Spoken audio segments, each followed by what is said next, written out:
नमो तस्स भगवतो अरहतो सम्मा सम्बुद्धस्स।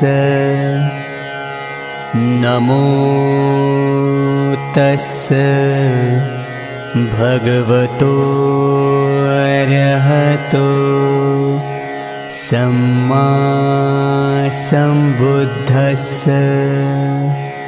नमो तस्स भगवतो अरहतो सम्मा सम्बुद्धस्स।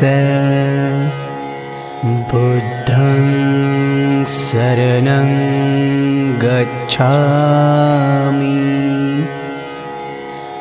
धम्मं शरणं गच्छामि, संघं शरणं गच्छामि, द्वितीयंपि बुद्धं शरणं गच्छामि, द्वितीयंपि धम्मं शरणं गच्छामि,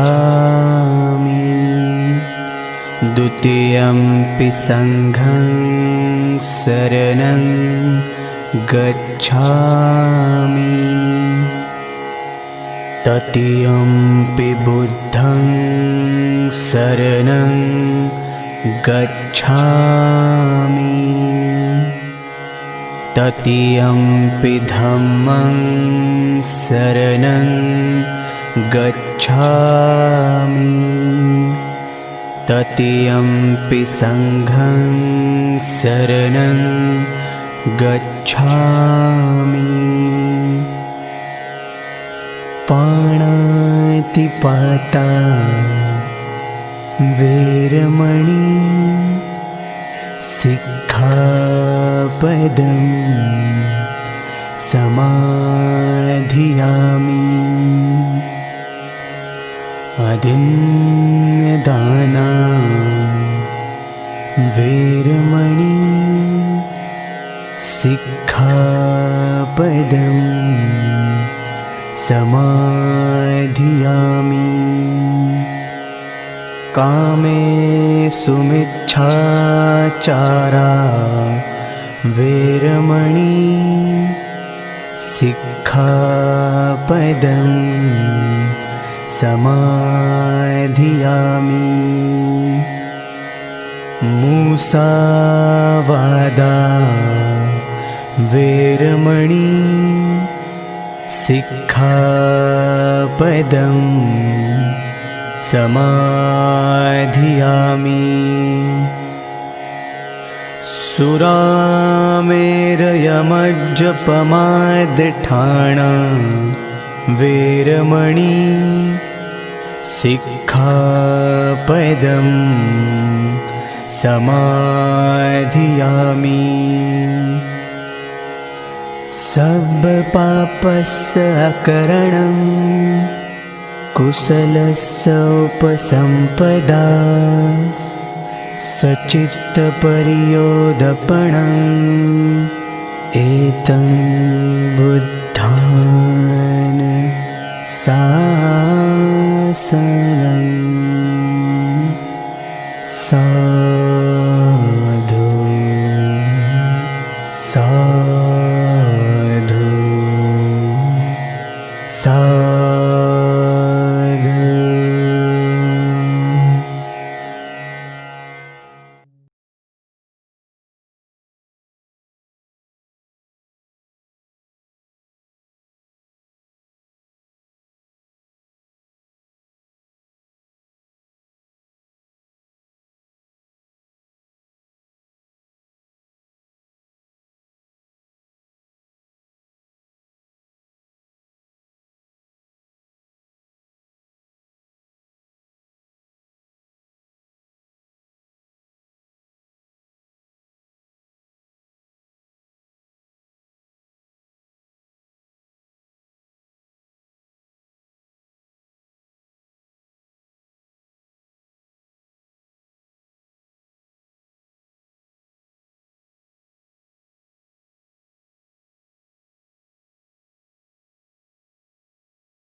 Our respect to the Triple Gem. Greetings, all the viewers of Global Buddhist Congregation Dhamma Discourse program. Today we are in Chiang Rai, which is the northernmost province of Thailand. We travel 1 hour out of the city center of the province and closer to the Lao border to visit a forest monastery by the name of Wat Pa Yin Bun in Piaming Rai district. The name Wat Pa already means in Thai as forest temple. We arrived at the temple early to pay respect to Venerable Puwadon Piasillo, or he is best known as Pra Ajahn Jiu. Coming here early, we can feel the stunning morning mist and experience the beautiful scenery as well as absorbing the fresh air of the forest. This place is very nice and peaceful. May I say a few words to introduce Venerable Puadon or พระอาจารย์จิ๋ว พระอาจารย์จิ๋ว is originally from Mesai district, north of Chiang Rai province, next to Shan state of Myanmar border. พระอาจารย์ภูวดล Piasillo Bhikkhu is the abbot of Wat Ba Yen Bun. The Venerable was ordained at the age of 24 under Luang Por Chah lineage at a forest temple in Mukdahan province in the northeast of Thailand. At that time, he just graduated with a bachelor degree in communication arts from Chulalongkorn University, which is the oldest university in Thailand. In the early period of his ordination, he also received guidance from Venerable Chayasaro Bhikkhu, who is well-known forest monk in Thailand, originally from United Kingdom. Because of the significant contribution to Buddhism in Thailand, Venerable Chayasaro Bhikkhu has been offered the royal title of Pratepacharayan Muni by His Majesty King Rama X. But for our purpose, may I use the Bhikkhu name of Venerable Chayasaro in this video. With the recommendation of Venerable Chayasaro, พระอาจารย์จิ๋ว went to stay at Chitta Vivek Temple in Chichurst, United Kingdom. Chitta Vivek Temple is also a temple within Luang Por Chah lineage in the United Kingdom. As we all know, Luang Por Chah was a very well-known meditation master from Ubon Ratchathani province and is well known internationally for teaching many Westerners Buddhism. There are many Westerners who ordain under Luang Por Chah to practice the forest tradition and now living in many countries as well as in Thailand. พระอาจารย์จิ๋ว has been a monk for about 26 years now. We are fortunate that today Phra Ajahn Jiu will share his experiences from the aspect of the forest monk on various subjects. Without further ado, I will give the microphone to him. Thank you very much once again. Sadhu, sadhu, sadhu. So I like to begin with the traditional ways of paying homage to the Buddha before the monk giving a talk, giving Dhamma talk. We usually start with paying homage to the Buddha, the Dhamma, and the Sangha. นะโมตัสสะภะคะวะโตอะระหะโตสัมมาสัมพุทธัสสะนะโมตัสสะภะคะวะโตอะระหะโตสัมมาสัมพุทธัสสะนะโมตัสสะภะคะวะโตอะระหะโตสัมมาสัมพุทธัสสะพุทธังธัมมังสังฆังคุณุตรังอุปชายังนัมสสามิ So today we are here in Chiang Rai, Thailand. I'm staying here at Wat Ba Yen Bun. My name is Phra Puwadon Piasillo. Piasillo is my Pali name.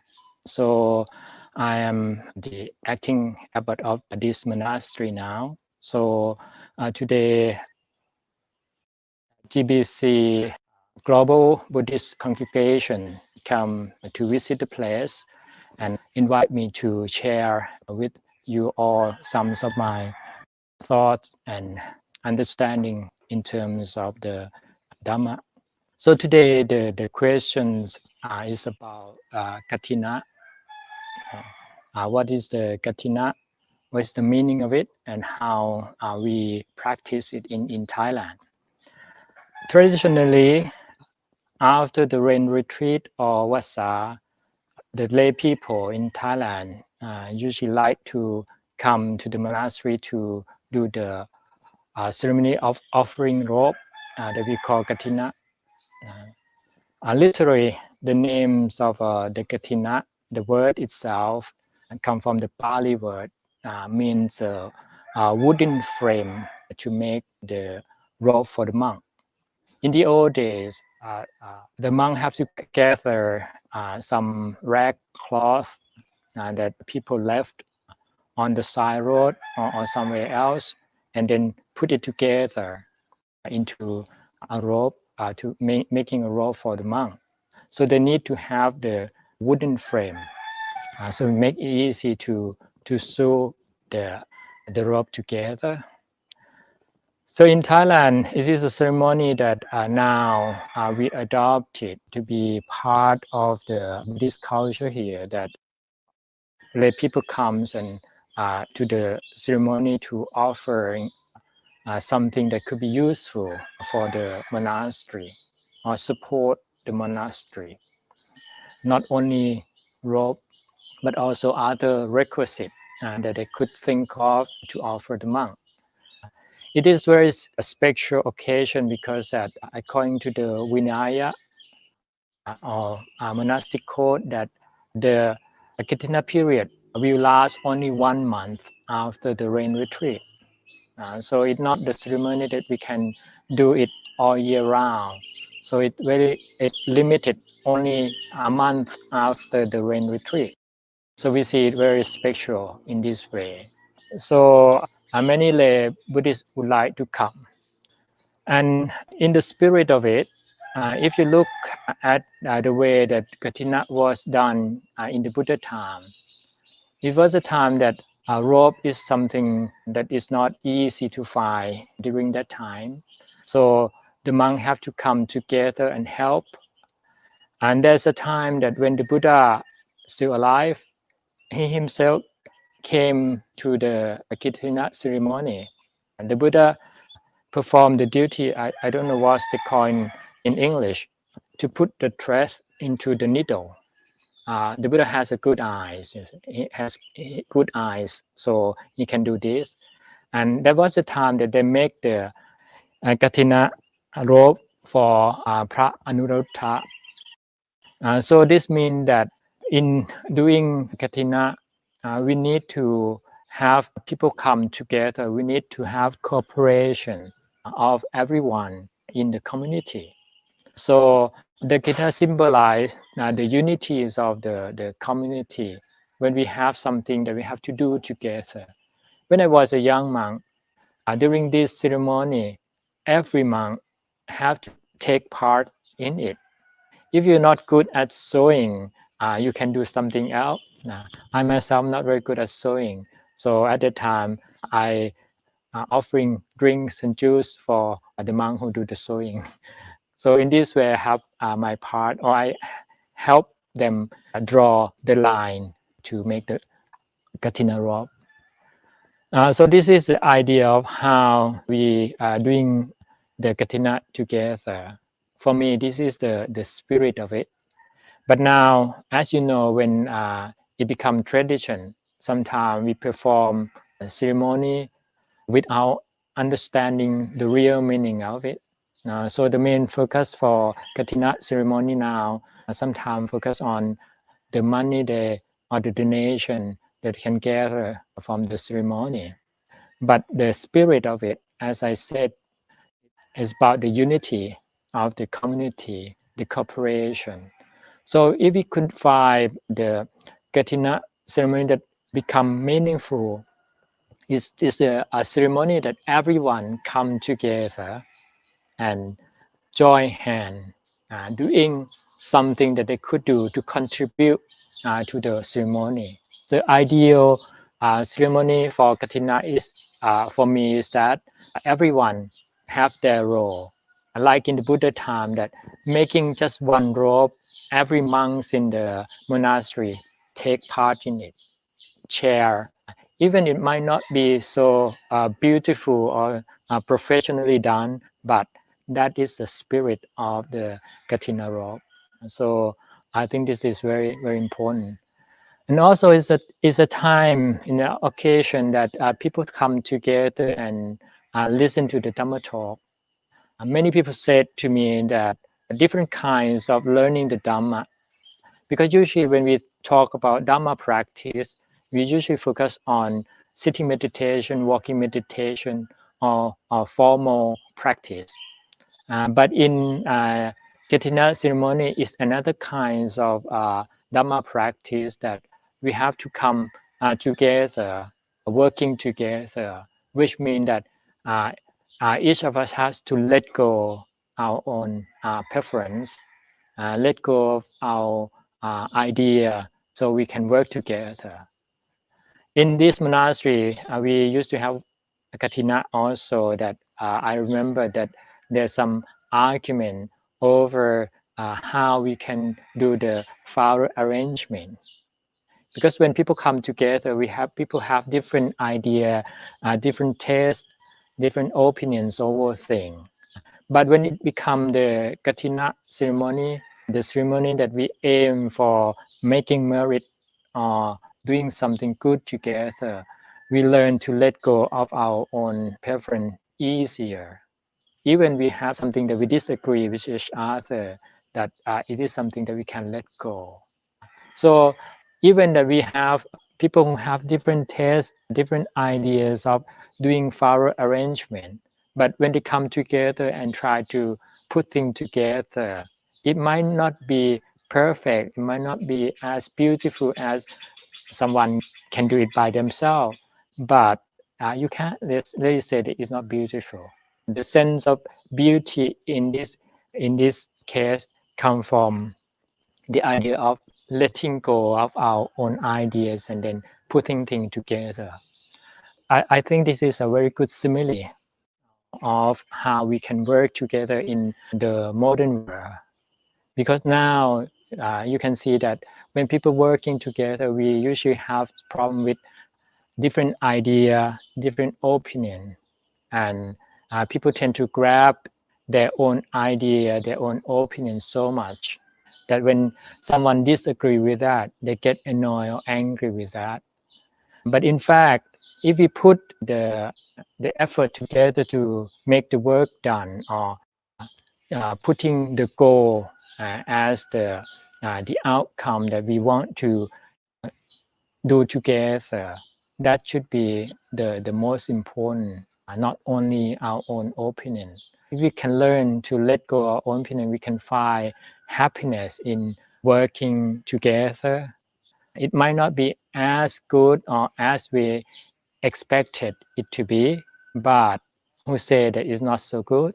And because that, for me, the beauty of when people putting the work together, you can see the beauty of the living in harmony, or the beauty of cooperation. So this is what I like to share with you about the Katina. Here at Wat Pai Yen Bun, we are living our life as a forest monk. We are inspired by Ajahn Chah tradition, the lineage of Ajahn Chah, that want the monk to try to practice in the way that it used to be in the Buddha time. You have to remember that the Buddha himself, our teacher, our great teacher, was born in the forest. He got enlightened practice in the forest, and eventually he passed away under the tree. So as a Buddhist monk, we follow the Buddha path. So this is a way that we can try to put ourselves into the situation that could be similar to the Buddha time. Living in nature, it might not be easy. It can be difficult. Like this place, we have no electricity, and we have no Wi-Fi access. We don't have a very stable mobile signal. So, but I lived my life here for more than 20 years. But it doesn't seem to be a big problem. But it also helped me a lot in terms of finding my own inner peace, my own happiness, and practice to my ability to be with myself, which is very important in this modern time.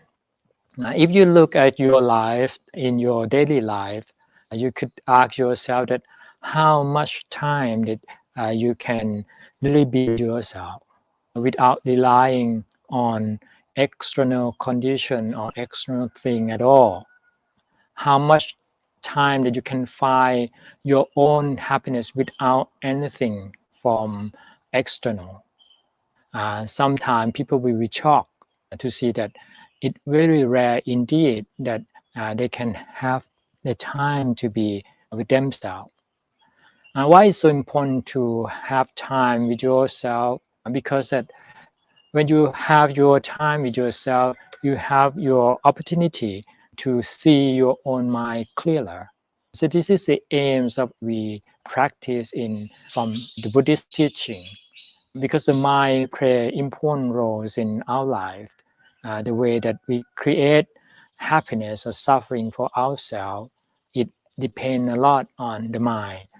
The more we understand ourselves, the more we understand our own mind, the more we can find happiness, the more we can live our life in a way that we can find meaningful, because we understand about our own life. So this is the more important one. Ajahn Chah offer this tradition for the new generation to taste it by putting the life into practice and see how it works for you. Living in nature, it means that your life become simpler. You cut off something that is not so necessary in your life. At the beginning, it might be a bit difficult, but after for some time, you start to see that what is really important, what is not so important in our life. So the ideas of the forest monk living in the forest is to follow the teaching of the Buddha and try to put ourselves into the situation that similar to the monk in the Buddha time. In our tradition, we still do the arms round every morning, which means that we get up quite early, doing our chanting, doing some sitting meditation, and after that, around 6 o'clock, we walked from the monastery to the village nearby. Usually the forest monastery located quite a bit far away from the village. For us here at Wat Pa Yen Bun, it's about 3 kilometers from the village nearby. So we walk to the village every morning for alms round. There people will be waiting to offering food for us every morning. Here we don't have to cook extra food. There's no need to have kitchen at all, because that the food that people provide us, offer us during the alms round is more than enough every morning. So in this way, we follow the Buddha path, that the life of bhikkhu, in one way, that bhikkhu means that the one who bake, but we're not baking for like other baker that you see on the street, but we do it in our own way. We walk to the village, let people know that we are coming, and if people are ready to offer or contribute something, they can do. And if they're not ready, they're not forced to do so. This is the spirit of alms round. People are free to do it or not. They can choose by themselves. But for me, this is a very interesting tradition, and then it can be fruitful too, both in terms of the lay people and the monk themselves. For the monk themselves, the opportunity that we can walk every morning to the village and to see the people waiting to support us, give us some inspiration, and also give us some moral support that what we are doing is worth for supporting. That's why people would like to support us, and that we can see it in term very clearly in terms of putting food into our bowl. And also for the lay side, this is a way that they can see the monk, the samana, every morning. They can start the day with giving, practice generosity that bring up happiness for themselves. So it's the idea that the monk provide opportunity for the lay people to practice their generosity and develop, generate the happiness from giving. But the monk also practice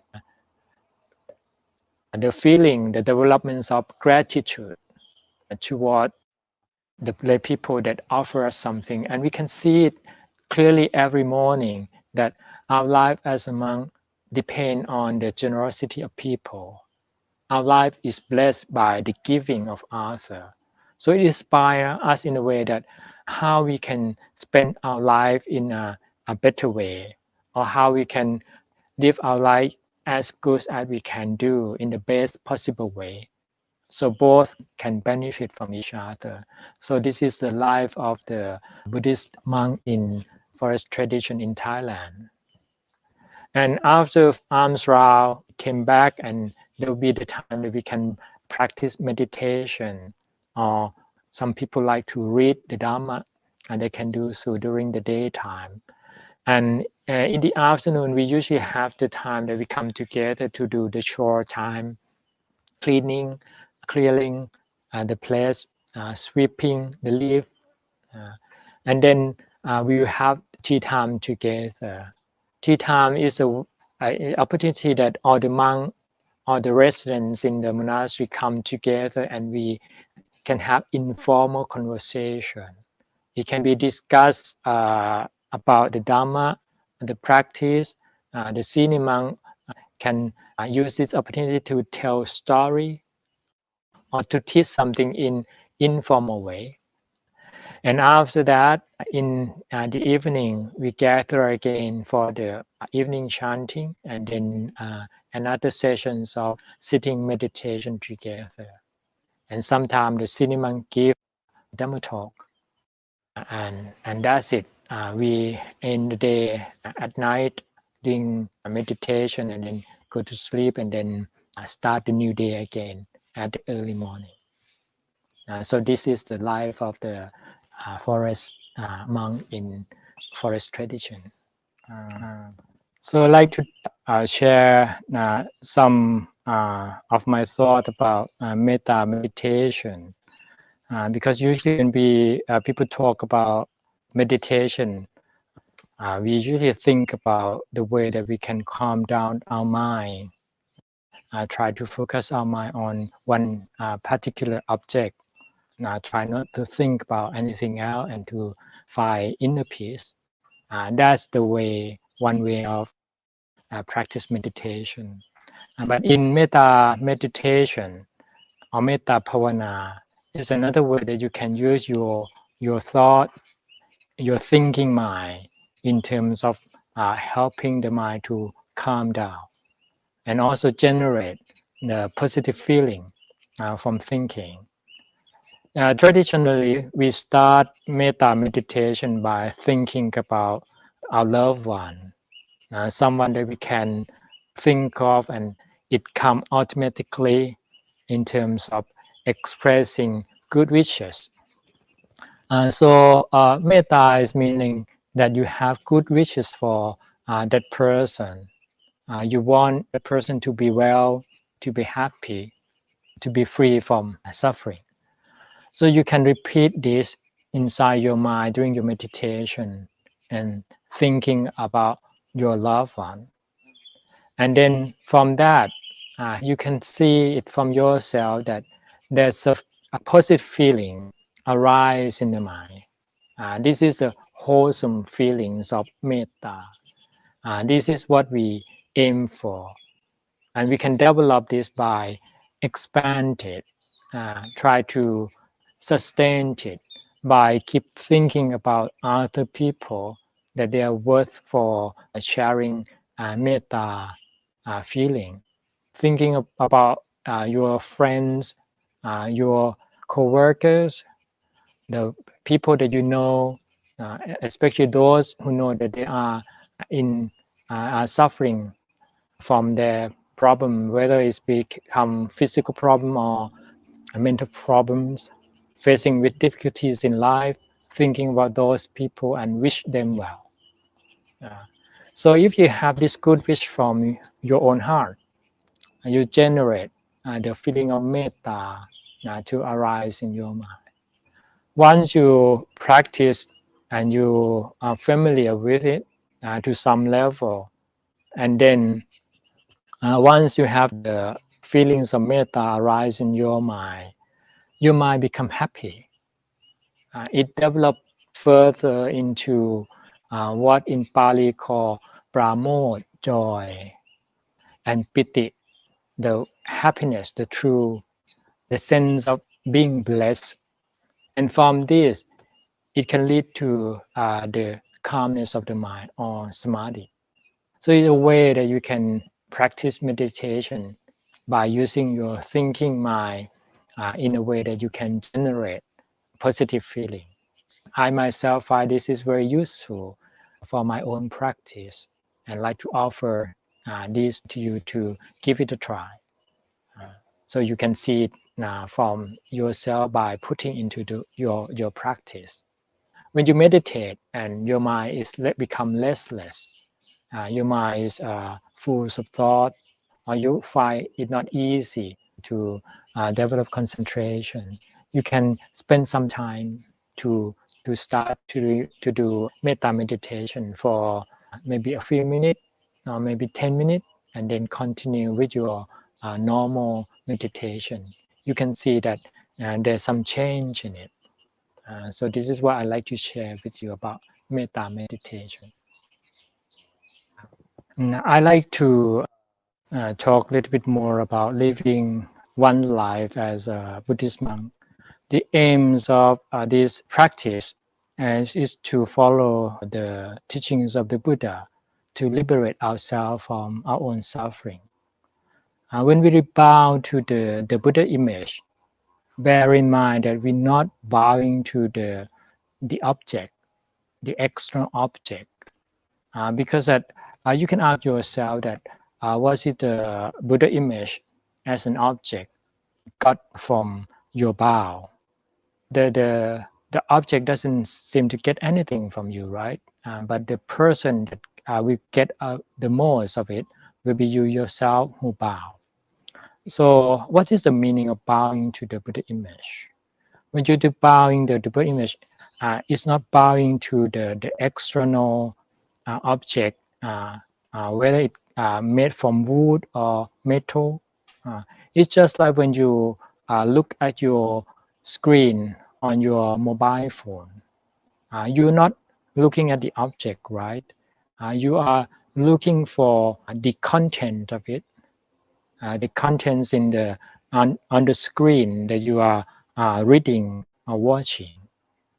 So in this way, when you bow to the Buddha image, you also bow to the content of it. What is the contents of the Buddha image? The Buddha himself is a human being that can develop himself to or liberate himself from all kinds of suffering.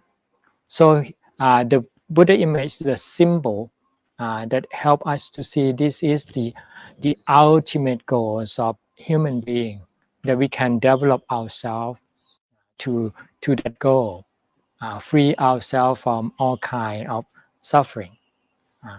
And the Buddha himself got enlightened as human being. This is very important. All his disciple, the great disciple, become enlightened as human being. This is very important for us, because we ourselves as human being, we share this capacity of the Buddha and all the great disciple of the Buddha. So when we bow to the Buddha image, we remind ourselves that we ourselves has this opportunity, has this capacity to develop ourselves, to liberate ourselves. Yes, we might not be able to do it now, today, but tomorrow. If we cannot do tomorrow, we can do the next day, next week, next year, or next life. But we have this capacity, the potential that we can be like the Buddha is inside us. So this is very important that we see this, we see the value of this, we see the value of our own potential. So if we really understand this, we are ready to put our effort in following the Buddha path. It might not be easy because in terms of practice, you have to go against the stream. So when going against the stream, it's not easy. It's not like following the stream. But if you see that this is the way that you can develop yourself to your full potential, it's worth giving your full effort into it. I myself see in this way that after being a monk for more than 20 years, 25 years, I still see the values of putting effort into following the Buddha teaching.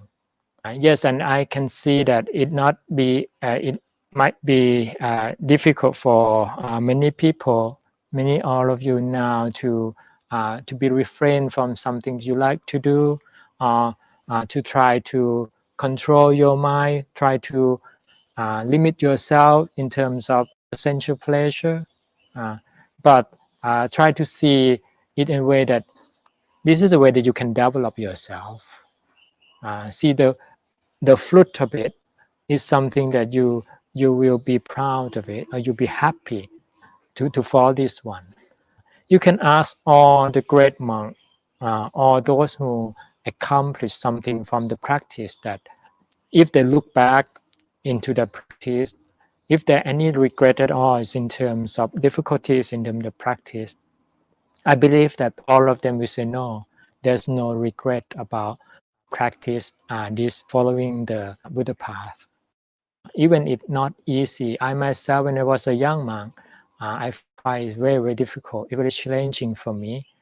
I used to be a city boy before. Coming to live my life as a forest monk is very difficult, and there's a lot of things that I have to adjust, or to adapt myself, or to practice, to learn. But then when I look back at it, I think that I have no regret about it. If I were going to choose the same path again, I'm going to do the same thing. So I like to share with you this one, that yes, this path might not be easy. This path might not be full of sensual pleasure that people usually expect it from, but the fruit of it is something that valuable, and it be useful for your life in terms of finding your own true happiness in life. So I like to express my appreciation for your effort in terms of Dhamma study and putting Dhamma into practice. So may all your effort be fruitful, and you can find your own happiness and joy in the practice. So I share with you my Anumodana. ยะถาวาริวหาปุราปาริปุเรนติสาคารังเอวเมวะอิโตทินังเปตนังอุปกปปติอิจิตังปัจจิตังตุมหังคิปะเมวะสัมจตุสัพเพปุเรนตุสังกปาจันโทปนรสโสยะถามณิโชติรสโสยะถาสัพพิติโยวิวัตชันตุสัพพโรโควินัสตุมาเตภวัตวันตรายโยสุขีทีคายุโกภวะอภิวาทนาสีลิสจังวุธาปจายโนจตารโอธรรมาวัฏันติอายุวันโนสุขังภะลัง Sadhu, sadhu, sadhu. Thank you very much, Venerable Phuvadol Piasillo or Prajaan Jiu. Your Dhamma talk on various topics are very useful. The information about Katina ceremony is very beneficial for us to learn about the forest tradition as far as Katina ceremony is concerned. We can understand the meanings of various activities involving the Katin ceremony, both for the Bhikkhu Sangha and for the lay Ubasaka and Ubasika. Also, the information on the daily routine of the forest monks give us the understanding of the practices in which the goal is to follow the Buddha teachings, and ultimately each monk has to practice and walk the path as taught by the Buddha. Buddhism emphasizes love, tolerance, compassion, and gentleness. The practice of loving kindness and compassion is important to practice as a habit. Thank you for the valuable information that you find importance being ordained as a bhikkhu in the forest tradition, on the experiences as a Buddhist monk who ordained to spread the teachings of the Buddha and to lead the ultimate spiritual goal to end the rebirth in this samsara. On the final note, may I repeat what the Venerable said, that it may not be easy because we are going against the stream. So going against the stream may be difficult, but it is worth it to give our full efforts to walk the path as taught by the Buddha. We hope to have a chance to come back to visit this forest monastery or Wat Pa Yin Bun in the future. So, once again, thank you very much, Venerable. Sadhu, sadhu, sadhu.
So today we are here in Chiang Rai, Thailand.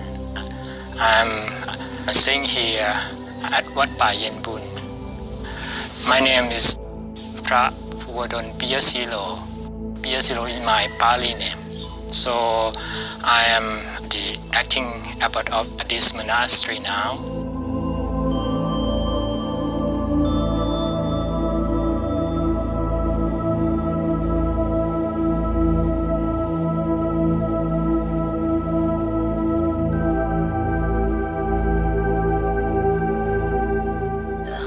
So, once again, thank you very much, Venerable.